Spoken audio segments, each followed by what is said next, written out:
بسم اللہ الرحمن الرحیم الحمد للہ وکفی وسلام علی عبادہ الذین اصطفی اما بعد فاعوذ باللہ من الشیطان الرجیم بسم اللہ الرحمن الرحیم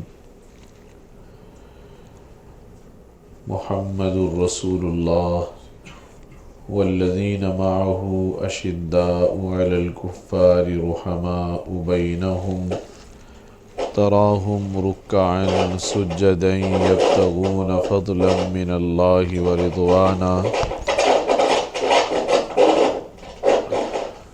سیماہم فی وجوہہم من اثر السجود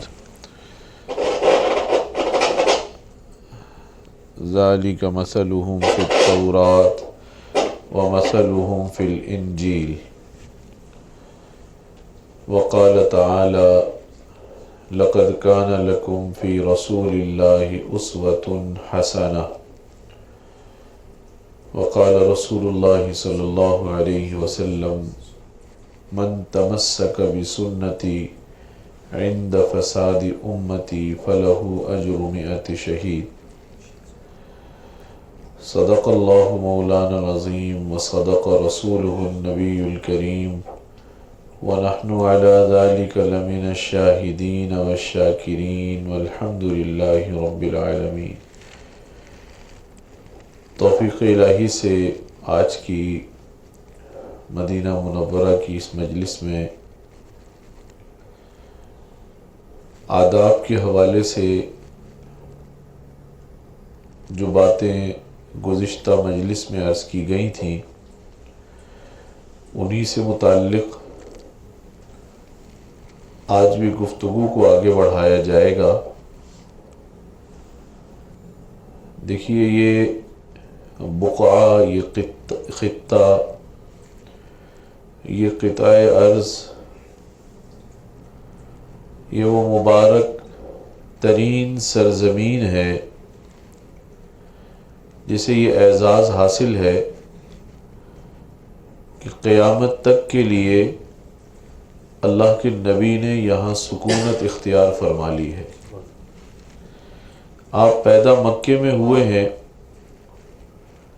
اور زندگی کا ایک بڑا حصہ مکے میں گزرا ہے۔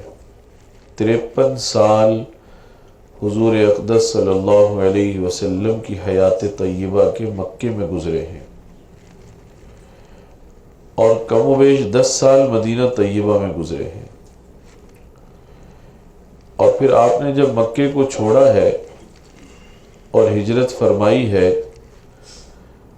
تو بڑے غمگین قلب کے ساتھ آپ نے ہجرت فرمائی ہے، بوجھل دل کے ساتھ آپ نے ہجرت فرمائی ہے۔ روایات سے پتہ چلتا ہے جب ہجرت کا وقت آیا تو آپ قریبی پہاڑی پر تشریف لے گئے جہاں سے بیت اللہ اور حرم اور مکہ نظر آتا تھا، اور راوی کہتے ہیں کہ میں نے دیکھا آپ مکے کو مخاطب کر کے کچھ فرما رہے ہیں۔ آپ فرمانے لگے اے شہر مکہ، تو مجھے روئے زمین کے سارے شہروں میں سب سے پیارا ہے، اور اگر میری قوم مجھے مجبور نہ کرتی تو میں تجھے کبھی بھی نہ چھوڑتا۔ آنکھوں میں آنسو ہیں اور حضور اقدس صلی اللہ علیہ وسلم روتے جاتے ہیں اور مکے کو چھوڑ رہے ہیں، رخصت ہو رہے ہیں مکے سے۔ پھر مدینہ طیبہ کو آپ نے اپنا مسکن بنا لیا۔ اس سے اتنی محبت ہو گئی کہ اس کے نام کے ساتھ ہی آپ نے پاکیزہ نام لگا دیا، طیبہ، طیبہ، طابہ۔ ان تینوں کے اندر پاکیزگی کا معنی پایا جاتا ہے، عمدگی کا معنی پایا جاتا ہے۔ تو حضور مدینہ تشریف لے آئے، مدینے کو یہ اعزاز بخشا ہمیشہ کے لیے، تا قیام قیامت یہاں سکونت اختیار فرما لی۔ مکہ فتح ہوا اور مال غنیمت کی تقسیم کا موقع آیا غزوہ حنین کے بعد، تو آپ نے اس خیال سے مکے والوں کے لیے مال غنیمت زیادہ نکالا کہ ان میں بہت سارے ایسے ہیں جو ابھی مسلمان ہوئے ہیں، تازہ تازہ اسلام میں داخل ہوئے ہیں، لہذا ان کو کچھ زیادہ دے دیا جائے، اور ان کی تالیف قلب کا خیال آپ نے فرمایا کہ دل مائل ہوگا کہ ہم پر زیادہ خرچ کیا، ہمارا زیادہ خیال کیا ہے۔ روایات میں آتا ہے مدینے والوں کو یہ بات پتہ چل گئی، اور ان میں سے بعض نے ایک بات کہہ دی، انہوں نے کہا دیکھیں حضور مکے کے ہیں اور اب مکہ واپس مل گیا ہے، تو مکے والوں کو مال بھی زیادہ دیا جا رہا ہے۔ کچھ نوجوانوں نے یا کسی نے یہ بات کہہ دی، اس وقت حضور کے کانوں تک یہ بات پہنچ گئی۔ آپ نے مدینے والوں کو بلایا اور کہا کہ تم کیا خیال کرتے ہو کہ میں تمہارے مقابلے میں انہیں زیادہ عزیز رکھتا ہوں؟ تمہیں زیادہ عزیز رکھتا ہوں، تمہارے مقابلے میں انہیں زیادہ عزیز رکھتا ہوں، مکے والوں کو۔ اب میں تم سے پوچھتا ہوں کیا تمہیں ایک تقسیم قبول ہے؟ وہ تقسیم یہ ہے کہ مال تو مکے والے لے جائیں، اور جب قافلے روانہ ہوں تو رسول اللہ کو مدینے والے لے جائیں۔ جب قافلے روانہ ہوں تو رسول اللہ کس کے ساتھ روانہ ہوں؟ مدینے والوں کے ساتھ روانہ ہوں، اور مدینے چلے جائیں۔ تو وہ چلاتے تھے اور روتے تھے آپ کی یہ بات سن کر، اور فرماتے تھے یا رسول اللہ ہمیں یہ اعزاز قبول ہے، اس سے بڑا کیا اعزاز ہوگا، مال سارا مکے والوں کو دے دیں اور آپ ہمیں نہ چھوڑیں، آپ ہمارے ساتھ مدینہ تشریف لے جائیں۔ تو جس شہر مبارک کو حضور نے یہ اعزاز بخش دیا، اب قیامت قائم ہونے تک ہر کلمہ گو یہاں آئے گا، جسے اللہ نے یہاں کی حاضری لکھی ہے، شرف سمجھ کر آئے گا، مال خرچ کر کے آئے گا۔ اللہ نے محبت بھی عجیب ڈالی ہے۔ حدیث شریف میں آتا ہے حضور نے ارشاد فرمایا میرے بعد میری امت میں ایسے لوگ پیدا ہوں گے مجھ سے اتنی محبت کرنے والے، اتنی محبت کرنے والے، حتیٰ کہ وہ مال و منال سب کچھ لٹا دینے کے بعد ایک نظر، ایک جھلک میری دیکھنے پر تیار ہوگا، سب لے لو، میرے نبی کی ایک جھلک مجھے دکھا دو۔ تو یہاں آنے والے اسی جذبے سے آتے ہیں، اللہ کرے یہ جذبہ سلامت رہے، ان جذبوں کو بھی سلام ہے، یہ جذبہ سلامت رہے۔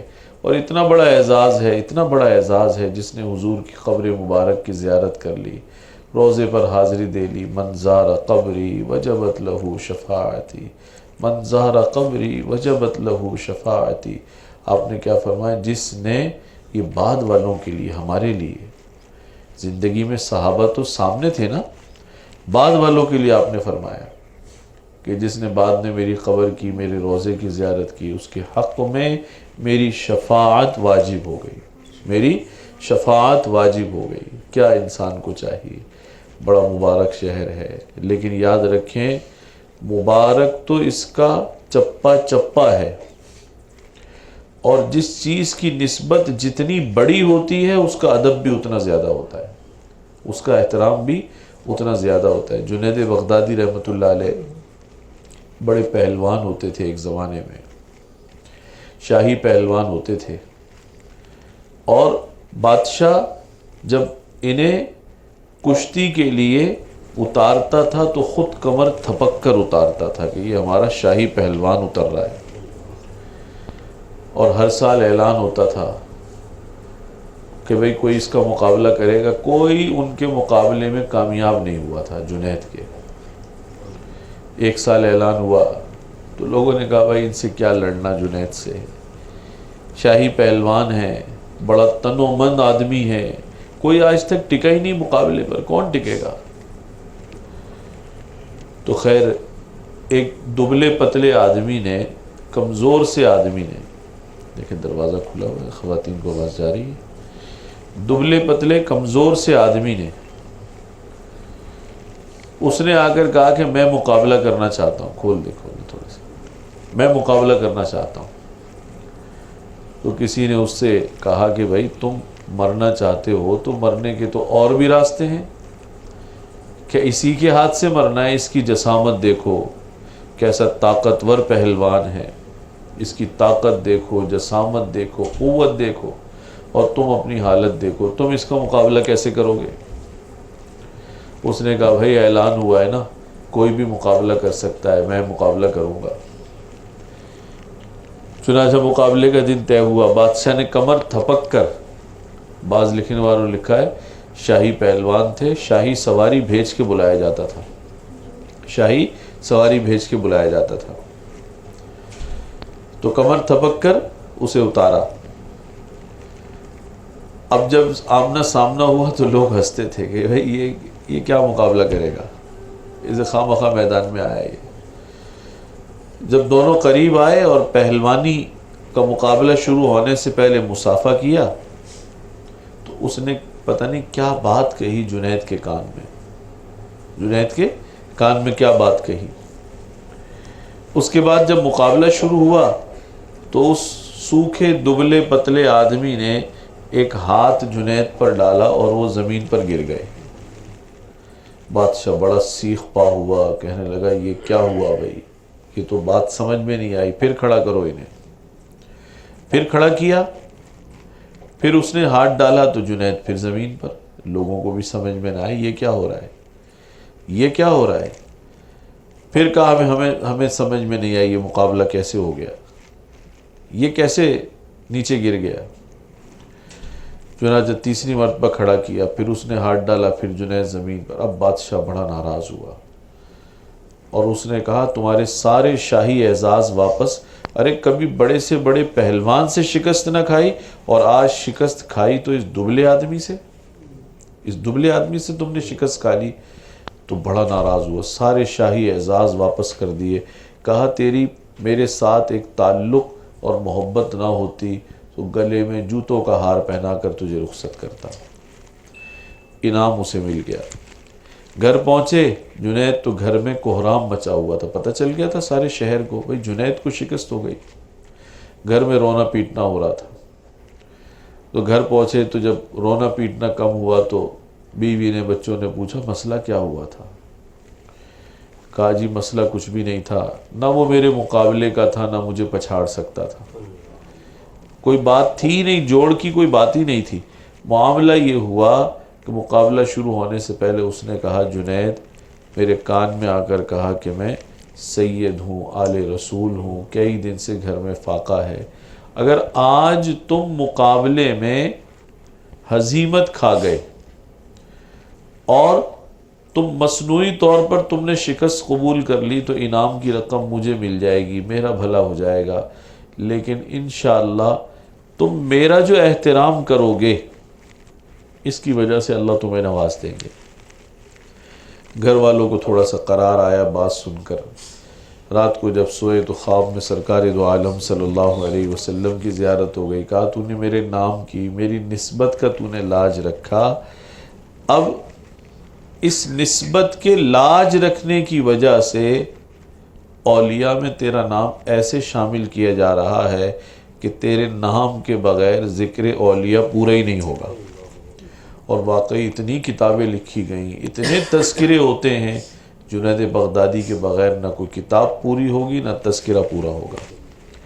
تو اس شہر کی نسبت بہت اونچی ہے، اور جتنی نسبت اونچی اور باکمال ہوتی ہے ادب اتنا زیادہ کرنا پڑتا ہے، ادب اتنا زیادہ کرنا پڑتا ہے۔ ایک میں بات عرض کروں، ہمارے والد ماجد رحمۃ اللہ علیہ فرمایا کرتے تھے، ان کا تو 1999 میں انتقال ہوا، اس وقت نہ کیمرے تھے نہ موبائل تھے نہ ایسی بے پردگی تھی جیسی آج ہے، نہ اس طرح کے لباس تھے، نہ ایسی بے احتیاطی تھی، نہ مرد و زن کا ایسا اختلاط تھا، نہ حرام تعلقات کی ایسی بھرمار تھی۔ وہ وقت آج کے وقت سے بہت بہتر تھا، آپ میں سے اکثر جانتے ہیں۔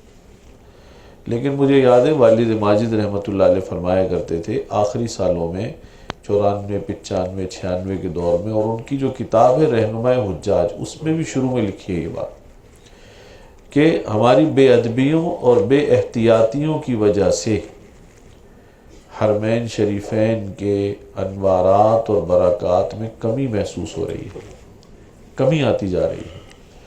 میں اب سوچتا ہوں کہ اس وقت یہ بات کہہ کر گئے، اس وقت تو نہ آج والی چیزیں تھیں، نہ یہ قصے تھے، نہ یہ ماحول تھا. آج نہ معلوم اگر ہوتے تو کیا صورتحال ہوتی. اس لیے بھائی ادب کی یہاں بڑی ضرورت ہے.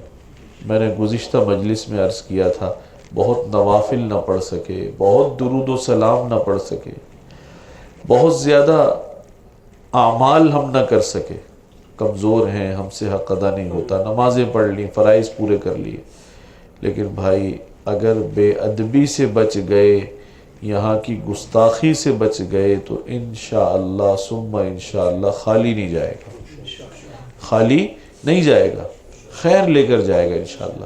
جھولی اللہ تعالیٰ اس کی بھر دیں گے، نوازا جائے گا، یہ نوازا جائے گا.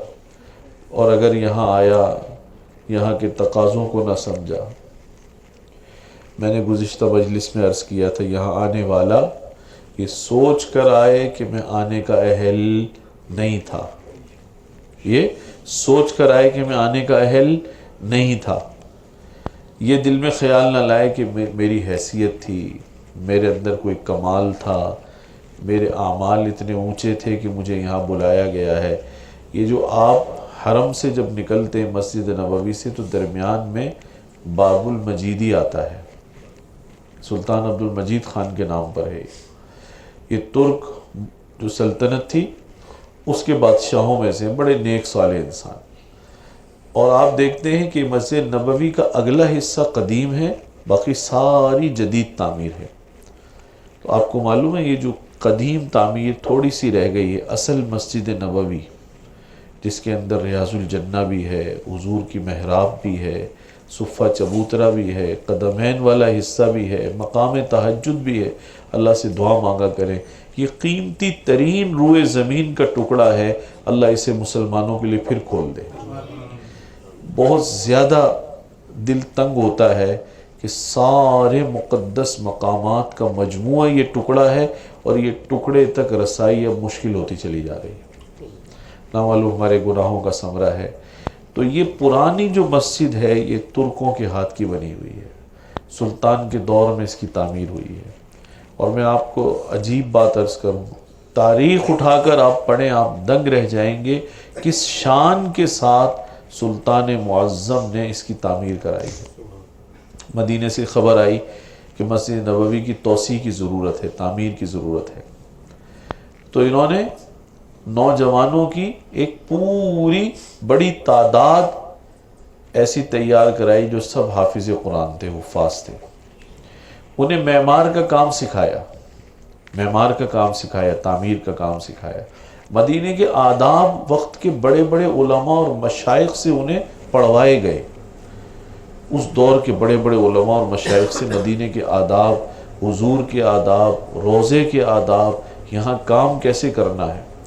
اور ان سے کہا گیا مسجد نبوی کی تعمیر کرنی ہے، جب تک کام کا وقت ہو دن بھر وضو سے رہنا ہے، درود و سلام پڑھتے رہنا ہے. ہتھوڑی بھی اینٹ پر مارنی ہے تو براہ راست نہیں مارنی، بلکہ اس ہتھوڑی پر بھی کپڑا لپٹا ہوا ہونا چاہیے. جیسے اینٹ بٹھانے کے لیے مارتے نا، آواز آتی ہے ٹھک ٹھک کی. اتنا ان کو سکھا کر یہ جو اگلا حصہ ہے نا، ساری مسجد نبوی بڑی نورانی ہے، بڑی منور ہے، لیکن اگلے حصے کی ایک ایک اینٹ عشق و محبت سے رکھی گئی ہے، ایک ایک اینٹ عشق و محبت سے رکھی گئی ہے. میں نے اپنے بعض بزرگوں سے سنا ہے عثمانی دور کے جو خطاطی ہے، وہ خطاط بھی بڑے بڑے عشاق رسول تھے، وہ خطاط بھی بڑے بڑے عشاق رسول تھے. اب تو کچھ حصوں میں خطاطی رہ گئی ہے، اکثر حصوں سے وہ ٹائل بھی ختم ہو گئے، خطاطی بھی ختم ہو گئی ہے. تو یہ مسجد اس طرح سے بنی ہے، پوری ایک نسل تیار کی گئی جو حفاظ بھی تھے، معمار بھی تھے، انجینئر بھی تھے، اور انہیں سارے آداب سکھائے گئے کس طرح یہاں کام کرنا ہے. ہم تو خیال نہیں کرتے، اونچی آواز سے بات بھی کر لیتے ہیں، روضہ اقدس پر جا کر ویڈیو کال کرا کے ادھر ادھر ہم لوگوں سے بھائی جلدی بات کرو، بھائی جلدی بات کرو، اس کو بلاؤ، اس کو بلاؤ. ارے تجھے معلوم ہے تو کہاں کھڑا ہے؟ تجھے احساس ہے اس بات کا؟ کچھ پتہ بھی ہے؟ ام المومنین حضرت عائشہ صدیقہ رضی اللہ تعالیٰ عنہ، آپ کو معلوم ہے حضور کا جو روضہ ہے وہ کس کے گھر میں ہے؟ حجرہ عائشہ میں ہے، حجرہ عائشہ رضی اللہ تعالیٰ عنہ ہیں، انہیں اللہ نے اعزاز بخشا ہے کہ ان کے حجرے کو اللہ نے حضور کا روضہ بنا دیا، حضور کا روضہ بنا دیا۔ تو جب حضور اپنی قبر مبارک میں منتقل ہو گئے تو گھر اس زمانے میں مسجد نبوی کے قریب قریب تھے، بالکل ملے ہوئے تھے۔ کوئی اپنے گھر میں کیل ٹھوکتا تھا دیوار میں اور اس کی آواز آتی تھی تو ام المؤمنین حضرت عائشہ صدیقہ پیغام بھجواتی تھی پڑوسی کے ہاں، تمہیں حیا نہیں آتی، اتنی زور سے کیل ٹھوکتے ہو، رسول اللہ کو تکلیف پہنچے گی۔ کیسا ادب تھا، اللہ اکبر۔ آج تو ہمیں نہ چلنے کا پتہ، نہ بولنے کا پتہ، نہ ہمیں یہ پتہ ہے کتنا احساس ہوتا ہے پیسے خرچ کر کے ہم آ رہے ہیں، کاش یہاں کے آداب بھی کسی اللہ والے سے سن لیتے، کسی صاحب علم کے پاس چند دن بیٹھ جاتے کہ مجھے جا کر کرنا کیا ہے، کام میرا کیا ہے، کس مقام پر ہم آ رہے ہیں۔ اب سلطان عبد المجید خان نے جو تعمیر کرائی، کیسے نسبتوں کا پاس رکھنے والے تھے، کیسے یہ اونچے لوگ تھے، عظیم لوگ تھے۔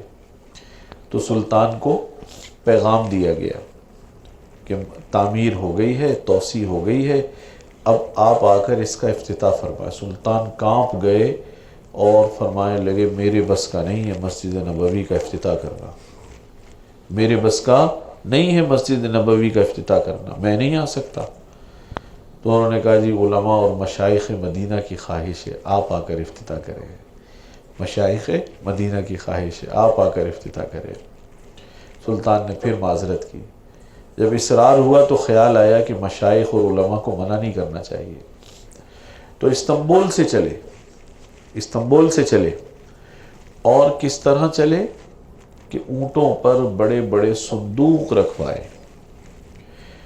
وہ بھی تھے، خادم بھی تھے، کارندے بھی تھے، بہت بڑی تعداد میں وہاں سے بھی علماء چلے، مشائخ چلے، لیکن کسی کو یہ معلوم نہیں تھا کہ غلاموں نے یہ اونٹوں پر صندوق جو رکھے ہیں ان میں کیا ہے۔ جب حدود مدینہ کے قریب پہنچے سلطان تو عجیب بات پیش آئی، حدود مدینہ کے قریب پہنچے تو عجیب بات پیش آئی۔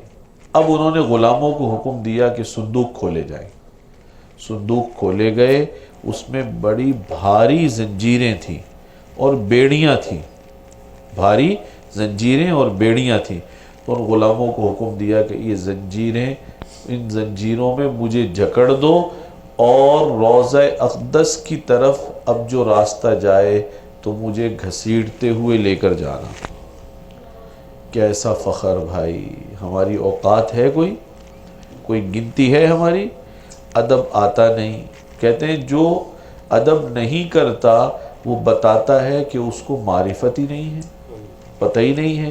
بعض دفعہ ہوتا ہے نا کوئی بہت بڑے عالم ہوتے ہیں آپ جانتے نہیں ہیں، آپ ان سے سرسری طریقے سے ملتے، اور اگر کوئی بتا دے تمہیں معلوم ہے یہ فلاں عالم تھے تو آپ چونکتے ہیں، دوبارہ جا کر ملتے ہیں، کہتے ہیں حضرت مجھے پتہ نہیں تھا۔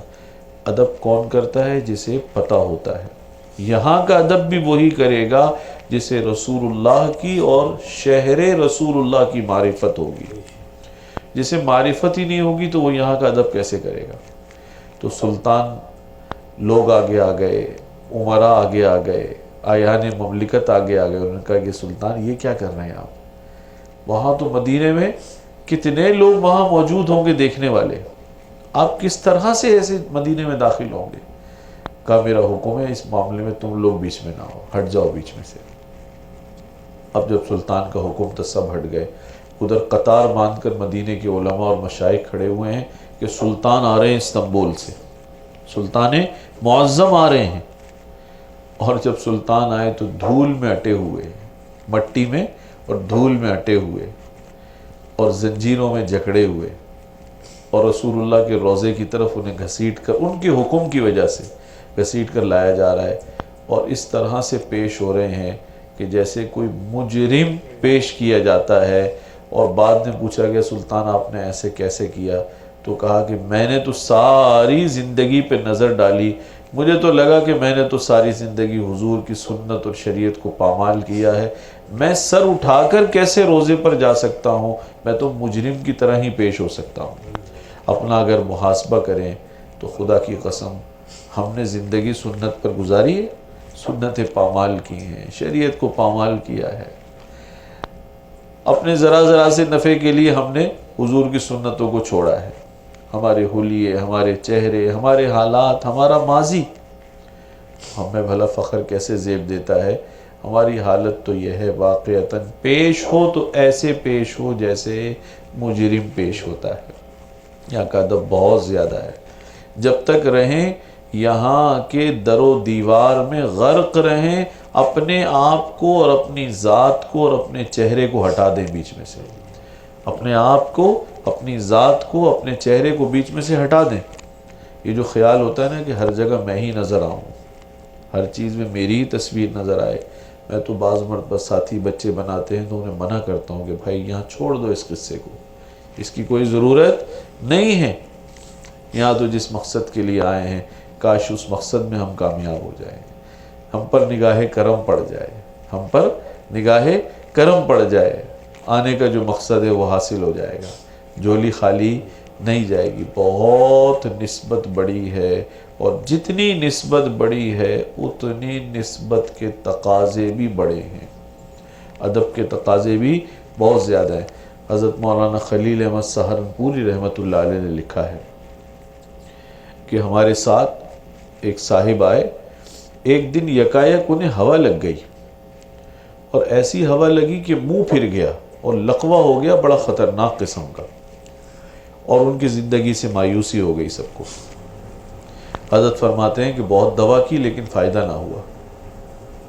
ایک دن مجھے خیال آیا، مسجد نبوی میں گیا اور میں نے جا کر دل میں خیال کیا کہ بھئی بہت سنا ہے یہاں کی تو خاک میں بھی شفا ہے، آج آزمائی لیں، دیکھ ہی لیں.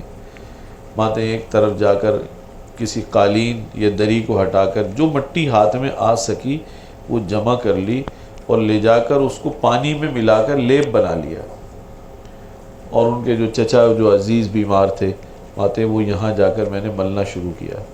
پہلی لیپ کے بعد کچھ دیر کے بعد جب میں دوبارہ ملنے گیا کہنے لگا ارے میرا منہ تو سیدھا ہو گیا بالکل، اور جو تکلیف تھی وہ دور ہو گئی. میں نے گزشتہ مجلس میں ایک حدیث سنائی تھی، تراب المدینۃ مؤمنہ، ارے مدینے کی تو مٹی بھی ایمان والی ہے. اور ایک بات یاد رکھیے گا، ہمارا عقیدہ ہے حضور اقدس صلی اللہ علیہ وسلم قبر اطہر میں حیات ہیں. ہم حیات النبی کے قائل ہیں. اہل سنت والجماعت سے اس شخص کا کوئی تعلق نہیں ہے جو حضور کو معاذ اللہ قبر میں مردہ مانتا ہو. اور ساری امت جو قیامت تک آئے گی یہی سمجھ کر آ رہی ہے نا کہ سلام کرتے ہیں تو سنتے ہیں، جواب عنایت فرماتے ہیں، نگاہ کرم فرماتے ہیں. ایسا گندا عقیدہ ہے حضور کی حیات کے انکار کا. میں نے ایک مرتبہ یہاں ایک صاحب کو دوسرے کے کہتے ہوئے سنا، پہلے حج کے موقع پر کہنے لگے معاذ اللہ جی اندر تو کچھ بھی نہیں ہے، کیا لینے آتے ہیں لوگ. اللہ اکبر. یہ عقیدہ جتنا اوپر سے غلط نظر آتا ہے اندر سے اس سے زیادہ خطرناک ہے.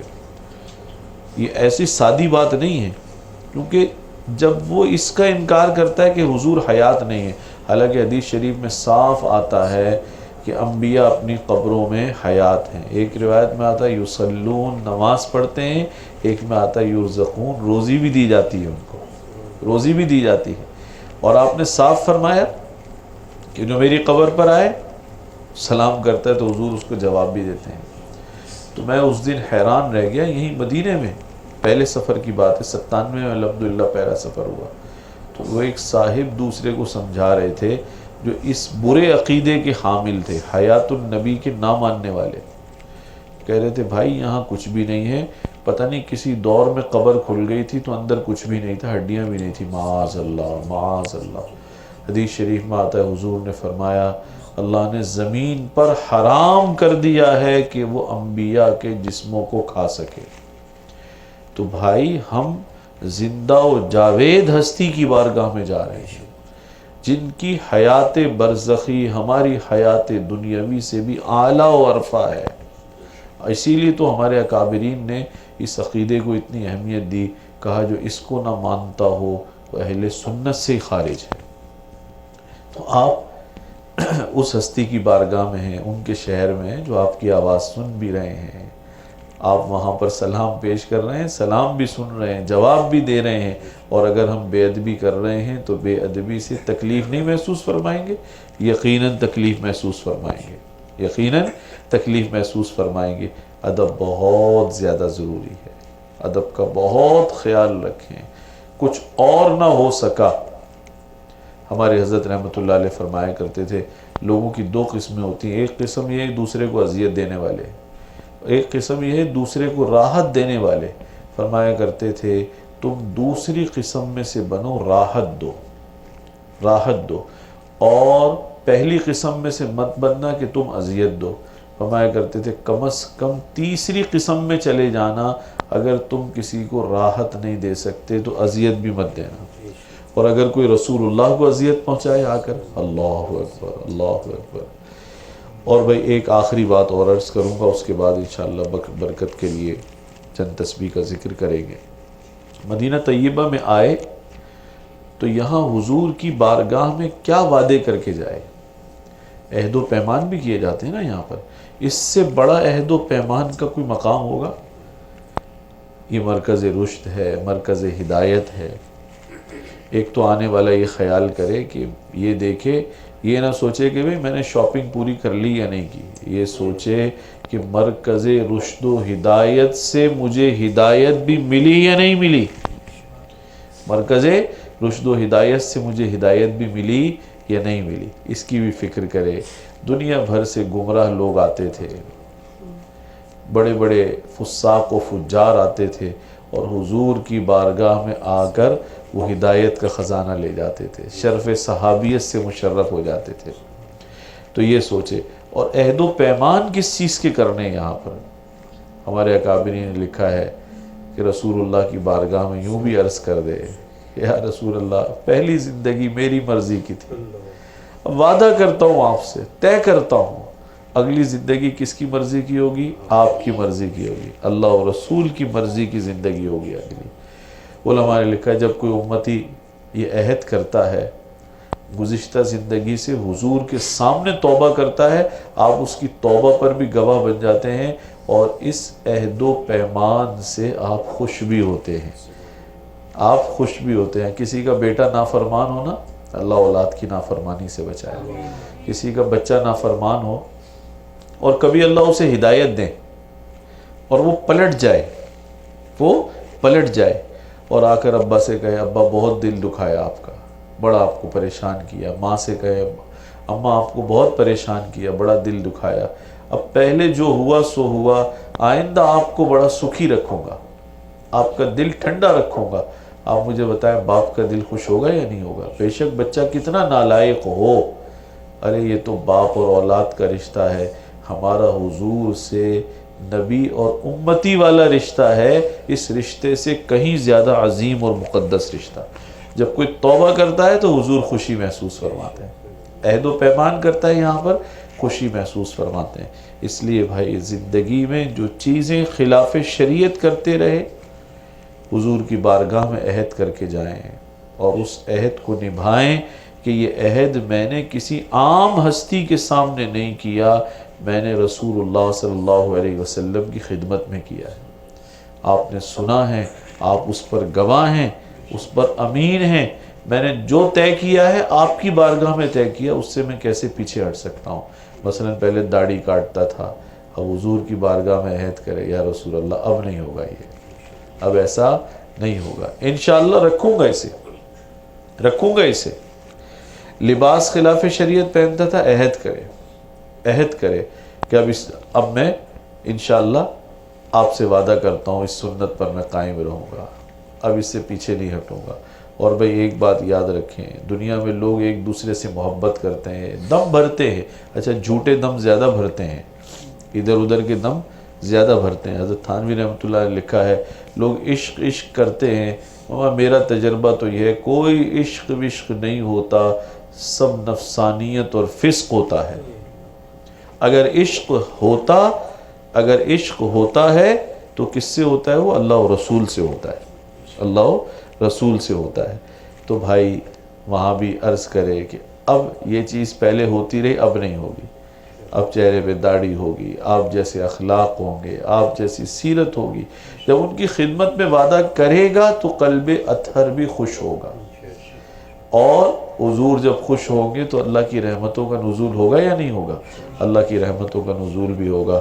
تو مدینہ طیبہ سے جاتے ہوئے یہ تحفہ اور سوغات لے جائیں کہ یہاں سے ہدایت ساتھ لے جائیں، اور عہد و پیمان کر کے جائیں کہ پچھلی زندگی میری تھی، اگلی زندگی آپ کی مرضی کی ہوگی، اگلی زندگی آپ کی مرضی کی ہوگی، اور پھر ساری زندگی اس وعدے کو نبھائے بھی کہ بھئی میں نے رسول اللہ کی بارگاہ میں وعدہ کیا ہے، اللہ بھی سن رہے ہیں، وہ بھی گواہ ہے، تو میں اس وعدے سے کیسے منحرف ہو سکتا ہوں؟ انشاءاللہ اگر یہ عہد و پیمان یہاں سے کر کے چلا گیا تو انشاءاللہ ثم انشاءاللہ یہ ناکام نہیں گیا، کامیاب گیا ہے، اور خیر اور ہدایت کا خزانہ بھی اپنے ساتھ لے کر گیا ہے۔ اس لیے بھئی پھر عرض کروں گا، ادب بہت کریں، کمی نہ کریں، اونچی آواز سے وہاں بات نہ کریں، بے ہنگم شور نہ کریں، اسی طرح سے غیر ضروری ویڈیو تصویر کشی کے چکر میں نہ پڑیں، یہ فتنہ بڑھ رہا ہے بہت زیادہ، جانے والے کو پتہ نہیں ہوتا۔ یہ ویڈیو کال کے بارے میں بھی عرض کروں گا کہ ویڈیو کال روضہ اقدس پر جا کر بہت سارے حضرات میں دیکھتے ہیں، دل کٹتا ہے، کہتے ہیں بھئی جلدی بلاؤ فلانے کو بلاؤ، ارے فلانے کو بلاؤ، ارے فلانے کو بلاؤ، عورتیں بھی اس میں نظر آ رہی ہیں پیچھے۔ جب ویڈیو کال چلے گی تو جو وہاں عورت اس کی کال پر آئے گی، ویڈیو کال پر پیچھے ہزاروں کا مجمع گزر رہا ہے، ارے کیسی تو ویڈیو کال کرا رہا ہے رسول اللہ کی بارگاہ میں، پیچھے ساری تمہاری خواتین کو لوگ دیکھ رہے ہیں۔ ادب کی بات تو یہ ہے، اللہ تعالیٰ سے حاضری کی توفیق مانگے، بھیک مانگے، جب اللہ وقت عطا فرمائیں، حاضری نصیب فرمائیں تو ان کی بارگاہ میں آ کر سلام پیش کرے، بارگاہ میں آ کر سلام پیش کرے۔ بہت ادب کی ضرورت ہے، ادب کی اس کمی کی وجہ سے قبولیت اور حصول برکت میں بھی کمی ہو رہی ہے، بہت فرق نظر آ رہا ہے۔ اس لیے شہر کی نسبت اونچی، شہر والے کی نسبت بہت زیادہ اونچی، یہاں کی ایک ایک چیز کی نسبت بہت زیادہ اونچی، ادب اور احترام کا معاملہ کریں، واپس جائیں عہد و پیمان کر کے جائیں، عہد و پیمان کر کے جائیں، اور پھر ساری زندگی اس عہد و پیمان پر ڈٹے رہیں، جمے رہیں کہ ہلکی پھلکی جگہ پر وعدہ نہیں ہوا ہے، یہ وعدہ رسول اللہ صلی اللہ علیہ وسلم کی بارگاہ میں ہوا ہے، اللہ بھی اس پر گواہ ہیں۔ جب یہ سوچیں گے تو انشاءاللہ اس عہد پر قائم رہنا بھی آسان ہو جائے گا۔ آخر دعوانا الحمدللہ۔